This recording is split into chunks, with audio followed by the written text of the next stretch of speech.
From iAfrikan Media, this is iAfrikan Bytes, a podcast that features commentary on African news, insights, opinions, and analysis with tech industry leaders and professionals.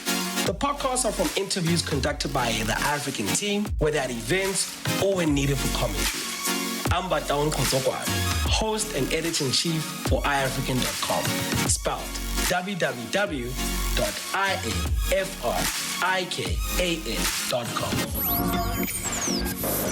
Accra, Ghana, University of Ghana, it's warm, it's hot, it's humid. It's very humid. Ground zero, we're at Ground Zero at the Deep Learning Indaba. I think it's fourth day today, right? Day 4, yeah. Day four, so we're halfway through. Yeah. Before we talk about your special award, I mean, thus far, what do you think, Paul? I'm loving it. Loving this is the first time I've been here. Yes. I've been in this community one way or another for about 4 years, but first time to be here on the ground, and it's been remarkable. I think I've been to a fair number of conferences in my life, and they are not like this. They are often cold. Kind of, I wouldn't say boring, but not a lot of life to them. Not a lot of life to them. Cold is the word that comes I think they really got me with the socials. Yeah, the socials are like a good aspect. Day one, the party was happening. Like, I knew from then, okay, this is going to be special. This is going to be special. And it really has been. It's been amazing to connect with our community and meet amazing people. And it's always just nice coming back home. I know you're staying in Lisbon now, so always coming back home, it's really nice. Yeah. Paul, the AI landscape on the African continent, in your opinion, in your experience, in your insights, what do you love about it? What's currently happening in terms of the continent? And how is Zindi contributing to that? Sure, so I think for me, it's the DLI really epitomizes what is so great about the AI landscape in Africa. It's people doing it themselves. It's not. We're not waiting for big tech to swoop in and tell us what to do. We're not waiting for handouts. It's everybody's getting their hands dirty, you know. And you see it day to day at this conference. People are keen, exciting. They're taking initiative, and I think that's really special. And I think we see it at Zindi. I mean, we tried a lot of ways to reach our communities. The way that Zindi grows is grassroots communities organizing themselves. So we're just tapping into that. We're just finding those communities wherever they are. We're trying to give them the tools and the opportunities that they need to grow, and letting people do their own thing. It's incredible to see.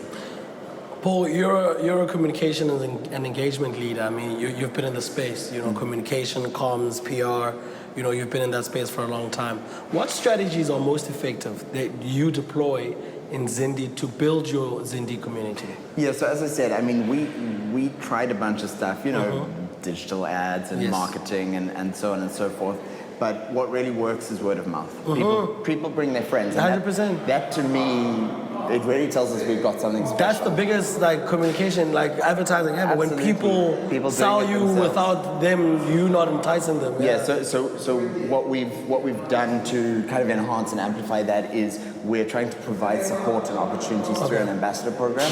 We've got 150 ambassadors across the continent in I think 25 countries. And we're just trying to capacitate and enable them to spread the good word of Zindi to their friends, to their university colleagues, and so on. Let's start that word of mouth now. For those that are watching this, what is Zindi and what is this community? What happens in this community? What's the value? What's going on with Zindi community? So Zindi is a professional network for data science. Our focus is on Africa. But really, it's a place that people can come to learn some of the practical skills you'd need to succeed in the world of data science, analytics, machine learning, and AI. You can learn practical skills. You can compete in competitions to win prize money, but also just learn on those competitions. You don't have to win. Meet fellows, team up to work together, and ultimately, we hope help get jobs through the platform, find a successful and fulfilling career in data science.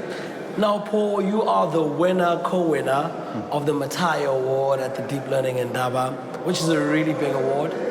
I mean, this is the epicenter of AI on the continent, and winning an award like that at a conference like this really sets you apart from your peers and competitors, right?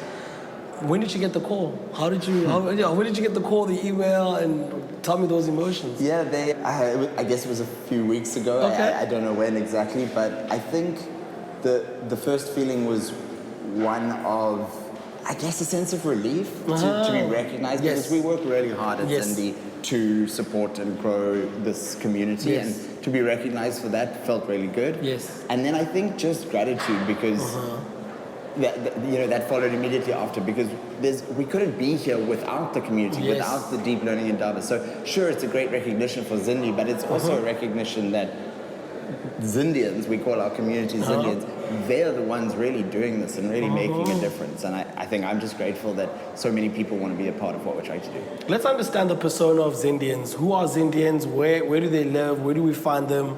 What do they do? What ethnicity? What's the word now? Ethnicity are there?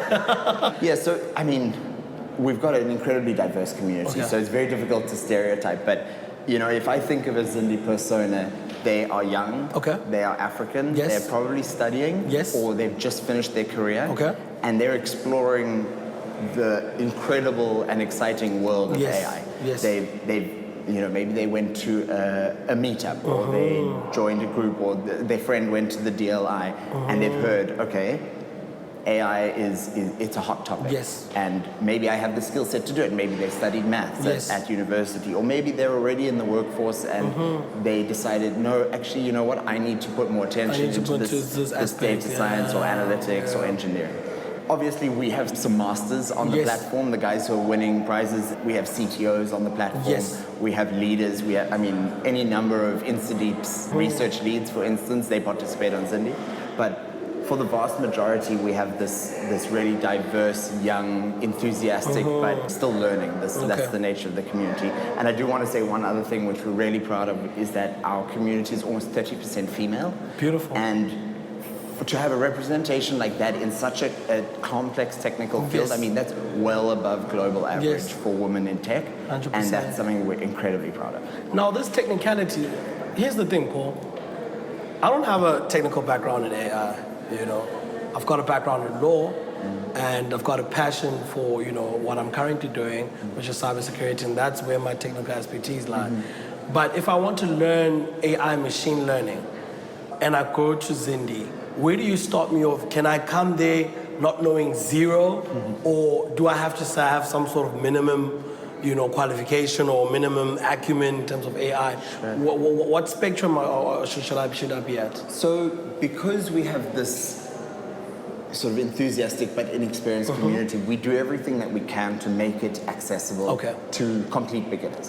So when you join the platform, we'll walk you through some beginner competitions, we'll provide you with tutorials, starter notebooks, as much information as we can. And we also run a lot of events, webinars, information sessions. 100%. In addition, our ambassadors run these kinds of events in their own universities. So we try to make it accessible. That being said, deep learning and machine learning is a fairly technical field. You do need some basic understanding of maths and stats, for instance. We have plenty of users who've taught themselves that, so I won't say you need a university degree. Most of our participants do have a university degree, because it's quite hard to teach yourself maths and stats. But I think of one of our participants. He's often on the leaderboards. Nasir. He's Nigerian. He taught himself everything he knows. And that's all through online courses, 100%. MOOCs, free webinars 100%. On YouTube, etc. Now, from a support perspective, there's the online tools, there's the portal, the platform. Do you have any physical, let's say, information sessions or refresher courses, or maybe once every 6 months or month, there's somebody you can touch from Zindi to explain a specific, concept, or walk me through this, or share ideas? How do you cater for that? So this is one of the roles that our ambassadors can play. They're kind of the local leaders, because we're a small startup. We can't have people in every country. In every country, Zindi's got users in 51 or 54 African countries. We cannot be there. So we can have our ambassadors on the ground who are going to be there to hold your hand through your first hackathon or your first challenge.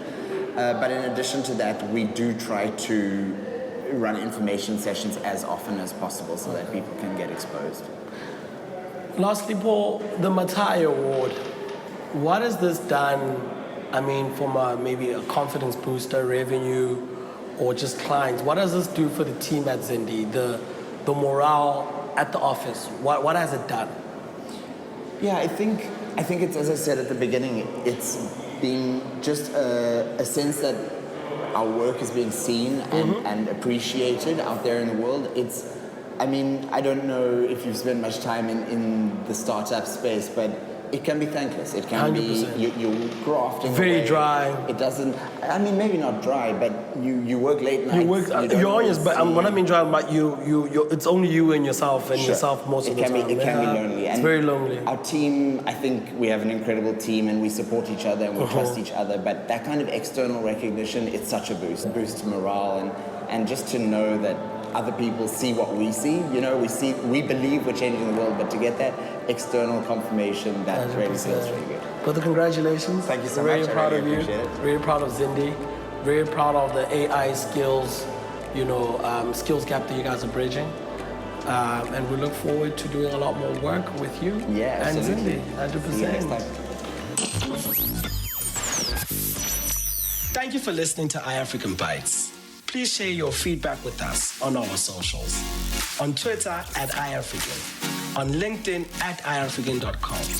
And check out our other podcasts, The Tefo Happy Show, Take Legal Matters, and The Lead Creator on all podcast streaming platforms. And also make sure to head over to www.iAfrikan.com. That is iAfrikan.com/radio, and subscribe for notifications.